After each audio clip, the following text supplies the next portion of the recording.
A thick fog hangs low over the road as a lone car pulls up to an old, decaying mansion. The car's headlights flicker before going out, leaving Sophie and her brother Daniel in near darkness as they step out.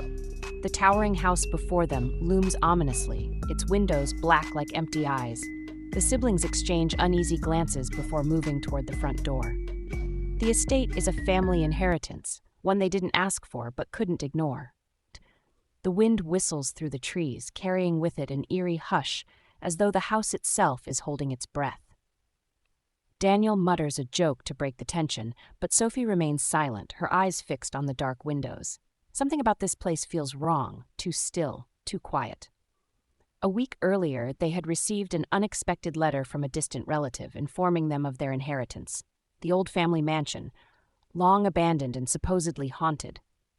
Attached to the letter was a chilling warning: do not stay overnight. They never left. The townspeople called it the House of Silent Shadows, referring to a family that once lived there, an entire household that vanished without a trace after a tragedy no one could explain. Some claimed the house was cursed, others said it was alive. Intrigued yet skeptical, Sophie and Daniel decided to investigate, brushing off the stories as local superstition. But as they stood in front of the house now, those old tales felt more real than ever. Inside, the house is cold, the air stale as though it hasn't been disturbed in years. Dust coats every surface, and the wooden floors creak under their feet. Sophie's flashlight beams across the peeling wallpaper, revealing furniture draped in dusty white sheets. The silence is unnerving. Every step they take echoes too loudly, as if the house is amplifying the sound. Daniel walks ahead, making light of the eerie atmosphere, but Sophie remains uneasy. The shadows, long and distorted, seem to stretch unnaturally across the walls, out of sync with their movements. She notices her shadow shifting slightly, almost like it's moving on its own. She glances back, her heart skipping a beat, but there's nothing there. They walk through the grand hallway and find a massive, crooked family portrait hanging on the wall. The painting shows a mother, father, and 2 children, their faces faded and blurred with age. Yet the shadows in the painting are sharp, distinct, as if untouched by time. Sophie stares at it, an unsettling sensation creeping over her. The shadows in the room seem to lengthen, twisting in the corners of her vision. She sees movement, a flicker of something darting across the wall, too quick to catch fully. "Did you see that?" Sophie whispers, but Daniel shrugs, dismissing it as a trick of the light. Still, she feels watched. The air grows colder, and the house becomes unnaturally still.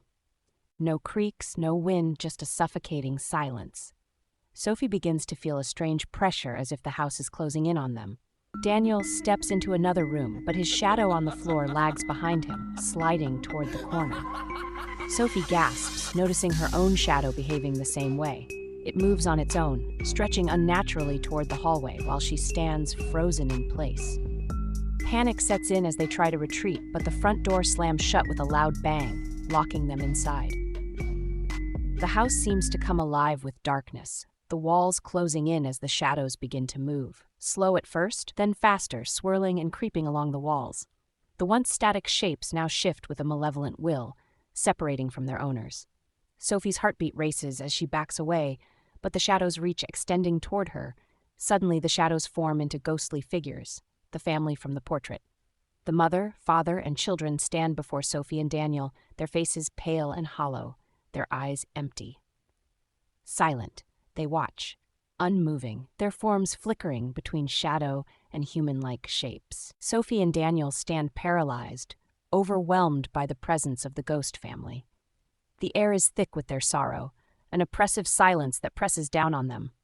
One of the shadow children steps forward, its hand reaching out, but there is no malice, only a deep, unsettling sadness. Sophie realizes the truth in an instant. The family is trapped here, bound to their shadows, unable to leave. The house has them imprisoned, and it wants more souls to join them. The room around them darkens further, the shadows swallowing the remaining light as the ghost family draws closer. Sophie's breath comes in short, sharp gasps as she feels the cold of the shadows creeping up her body, freezing her in place. Daniel snaps out of his shock and pulls Sophie by the arm. "We have to go," he shouts, yanking her toward the back of the house.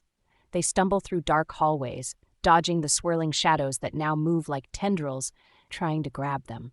The house groans with age, its walls creaking as if it's alive, bending to trap them. Doors slam shut as they run past, but just as they reach a back exit, they manage to throw it open. The cold night air rushes in, breaking the thick silence that had suffocated them inside. They stumble outside into the mist, breathing heavily. Sophie looks back at the house, her heart still racing. In the upstairs window, she sees the ghostly family, their pale faces pressed against the glass, watching them. The house stands still, its windows dark once again. But Sophie knows they will always be there, trapped in the silent shadows. As they drive away, the fog swallows the house, and all that remains is the memory of the ghostly figures and the suffocating silence of the House of Silent Shadows.